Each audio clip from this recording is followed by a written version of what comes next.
ഓം ചിദ്രൂപേണ പരിവ്യാപ്തം ത്രൈലോക്യം സചരാചരം തത്പദം ദർശിതം യേന തസ്മൈ ശ്രീ ഗുരവേ നമഃ. ആത്മഭാവങ്ങളെ, പുരാണങ്ങളിലൂടെയുള്ള നമ്മുടെ തീർത്ഥയാത്രയിൽ ഇന്നത്തെ കഥ ബ്രഹ്മദേവന് പറ്റിയ അമളി. പ്രിയരെ, ഒരിക്കൽ കാളിന്തി തീരത്ത് കന്നുകാലികളെ മേയ്ക്കാൻ പോയ ശ്രീകൃഷ്ണനും കൂട്ടുകാരും മധ്യാഹ്നമായപ്പോൾ ഭക്ഷണം കഴിക്കുകയും പലവിധ ലീലകളിൽ ഏർപ്പെടുകയും ചെയ്തു.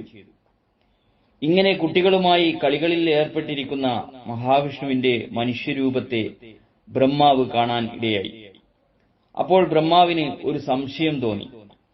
ഈശ്വരൻ മായാമനുഷ്യനായി രൂപമെടുക്കുമ്പോൾ ശക്തിയുണ്ടാകുമോ?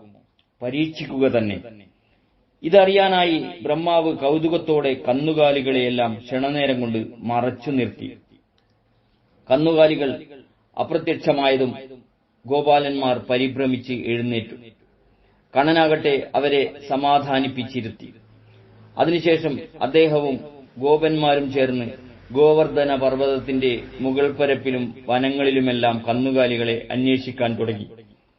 പക്ഷേ കന്നുകാലികളെ കണ്ടെത്താനായില്ല. പിന്നീട് ഓരോരുത്തരായി ഓരോ ദിക്കിൽ കന്നുകാലികളെ തിരഞ്ഞു നടന്നു. ഗോക്കളെ അന്വേഷിച്ച് നടന്ന കണ്ണൻ തിരികെ കാളിന്തി നദിക്കരയിൽ വന്നു ചേർന്നു. അവിടെയെങ്ങും തന്റെ കൂട്ടുകാരിൽ ഒരാളെപ്പോലും കണ്ടെത്താൻ ശ്രീകൃഷ്ണന് സാധിച്ചില്ല. അപ്പോഴേക്കും ഗോക്കളും ഗോപാലകരും എവിടെയെന്ന് ദിവ്യദൃഷ്ടികൾ കൊണ്ട് ഭഗവാൻ ശ്രീകൃഷ്ണൻ മനസ്സിലാക്കി കഴിഞ്ഞിരുന്നു. അദ്ദേഹം ഗോപാലകന്മാരെയും പശുക്കളെയും സ്വശക്തി കൊണ്ട് നിർമ്മിച്ച് അമ്പാടിയിൽ തിരിച്ചെത്തി. ഒരു വർഷത്തിനു ശേഷം ഒരിക്കൽ വൃന്ദാവനത്തിന്റെ ഭംഗി കണ്ട് ബ്രഹ്മദേവൻ ഗോവർദ്ധന പർവ്വതത്തിന്റെ മുകളിൽ എത്തിച്ചേർന്നു. അവിടെ വെച്ച് അദ്ദേഹം ശ്രീകൃഷ്ണനെയും കൃത്രിമ സൃഷ്ടികളായ കന്നുകാലികളെയും ഗോപന്മാരെയും കണ്ടു. ഈ കാഴ്ച ദേവനെ വല്ലാതെ പരിഭ്രാന്തനാക്കി തീർത്തു. കാരണം ഇതേ കന്നുകാലികളെയും ഗോപന്മാരെയുമായിരുന്നു ബ്രഹ്മാവ് തന്റെ ശക്തി കൊണ്ട് ഒരു വർഷക്കാലമായി അപ്രത്യക്ഷമാക്കിയിരിക്കുന്നത്.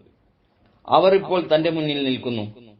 അതിന്റെ രഹസ്യം അറിയാനെന്ന പോലെ ബ്രഹ്മാവ് ഗോപന്മാരെയും കന്നുകാലികളെയും നോക്കി നിൽക്കാൻ തുടങ്ങി. ക്രമേണ അവരുടെയെല്ലാം നിറം മാറാൻ തുടങ്ങി. അല്പനിമിഷത്തിനുള്ളിൽ അവരെല്ലാം തീഷ്ണരൂപികളായി തീർന്നു. അക്കൂട്ടത്തിൽ ബ്രഹ്മാവ് മറ്റൊരു ബ്രഹ്മാവിനെയും ബ്രഹ്മലോകത്തെയും ദർശിച്ചു. ഈ മാനസിക ഭ്രമം നിമിത്തം പരിഭ്രാന്തനായി തീർന്ന ബ്രഹ്മാവ് ശ്രീകൃഷ്ണനെ സ്തുതിച്ചു. അതോടുകൂടി ബ്രഹ്മദേവന്റെ ഭ്രമം നീങ്ങുകയും വാസ്തവത്തിലുള്ള ശ്രീകൃഷ്ണനെയും ഗോപാലന്മാരെയും പശുക്കളെയും ദൃശ്യമാവുകയും ചെയ്തു. സ്നേഹപൂർവം, രഞ്ജൻ, കയനാട്.